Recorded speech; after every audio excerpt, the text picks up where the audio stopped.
உங்களில் எத்தனை பேருக்கு இந்த கர்மா, பாவ, புண்ணியம் இது மேலலாம் நம்பிக்கை இருக்குது? கண்டிப்பாக எனக்கு கிடையாது. ஏன்னா நான் இந்த சோவியத் நாடு புக்கை படித்து வளர்ந்தவன் இல்லையா? ஆனால் இந்த விலங்குகள் ஃபீல்டுக்கு நான் வந்ததுக்கப்புறம் என்னை சுற்றி நடக்கிற பல சம்பவங்கள் அது உண்மையோ அப்படின்னு எனக்கு தோணும்.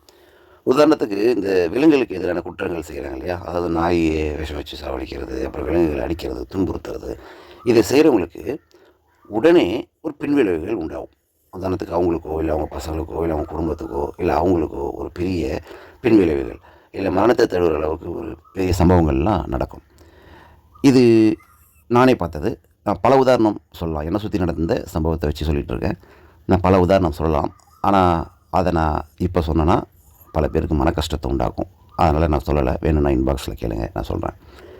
அப்படி பல சம்பவங்கள் நடக்கும்பொழுது இதெல்லாம் உண்மையும் அப்படின்னு என்ன தோணும். சரி, ஓகே, இந்த காக்கா உட்கார பனைமரம் விழுந்த கதையாக இருக்கலாம். அப்புறம் இந்த மனித உயிர்கள் தான் முக்கியம், ஹியூமன்ஸ் ஆர் சுப்பீரியர்ஸ் அப்படின்னு சொல்லும்பொழுது இந்த கொரோனா ஒட்டுமொத்த மனித இனத்தையும் 4 சோத்துக்குள்ளே அடைச்சி வச்சு நீங்களாம் ஒன்றுமே கிடையாது அப்படின்னு இந்த கர்மா புரிய வச்சிச்சு இந்த மனித இனத்துக்கு. அதே போல் சமீபத்தில் பார்த்திங்கன்னா இந்தியாவில் இந்த உச்ச நீதிமன்ற நீதிபதிகள் இந்த நாய்க்கு எதிராக தானாக முன் அந்த வழக்கை எடுத்து முக்கியமாக நாய்களுக்கு உணவிடுவதை சர்ச்சைக்கு உள்ளாக்குனாங்க. அந்த உணவு இடுவர்கள் மீது வன்மத்தையும் நாய்களுக்கு மறைமுகமாக உணவு கொடுப்பதை தடுக்கிற விதமாக அவங்களோட கருத்துக்கள்லாம் இருந்துச்சு. அதன் விளைவாக இந்தியா முழுக்க இந்த உணவிடுவர்களுக்கு பெரிய பாதிப்பு உண்டாச்சு. நாய்களுக்கு உணவிடுவது தடையும் பட்டுச்சு. இப்போ நீங்கள் கேட்கலாம், எனக்கு எழுந்த அதே சந்தேகம் உங்களுக்கும் வரலாம். ஒரு தனி மனிதன் விலங்குகளுக்கு எதிராக குற்றம் நிகழும்போது இந்த கர்மா அவங்கள பழிவாங்குச்சு.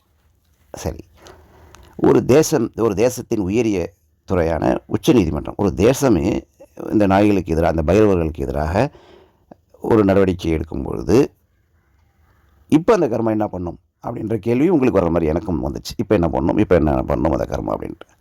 ஆனால் பாருங்களேன், இந்த சம்பவம் நடந்த இந்த உச்ச நீதிமன்றம் இந்த நாய்களுக்கு உணவு இடுவதற்கு எதிராக நடவடிக்கை எடுத்த ரொம்ப சீக்கிரத்திலேயே இந்த கர்மா இந்த ட்ரம்ப் மூலயமா இந்த ஈரான் இஸ்ரேலுக்கும் ஒரு சண்டையை உருவாக்கி எங்கேயோ நடந்த போர் இந்தியாவுக்கு எரிபொருள் தட்டுப்பாடை உருவாக்கி இன்றைக்கி இந்தியா ஒட்டுமொத்த தேசத்துக்கு உணவு கிடைக்காத பண்ணிடுச்சு. பார்த்திங்களா இந்த கர்மா?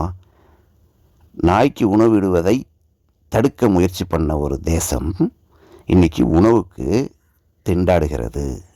தற்காலிக திண்டாட்டம் தான், ஆனால் திருத்திக்கலைன்னா இது நிரந்தர திண்டாட்டமாக ஆகிடுமோ? இல்லை, உண்மையிலே நானும் ஹோட்டலில் சாப்பிட்றவன் தான். எனக்கு தான் ரொம்ப அதிக பாதிப்பு. ஆனால் நான் அது ரொம்ப சந்தோஷமாக ஏற்றுக்கிறேன். உண்மையிலுமே ரொம்ப சந்தோஷமாக இருக்குது. ஒரு அப்பாவி உயிருக்கு உணவு விஷயத்தில் கையை வைக்கிற ஒரு கேவலமான சமூகமாக நம்ம சமூகம். பாருங்களேன் இந்த பைரவரோட பவரை, இந்த கர்மாவோட பவரை. இருந்தாலும் எனக்கு இந்த கர்மா மேலே ஒன்றும் நம்பிக்கை இல்லை, கிடையாது.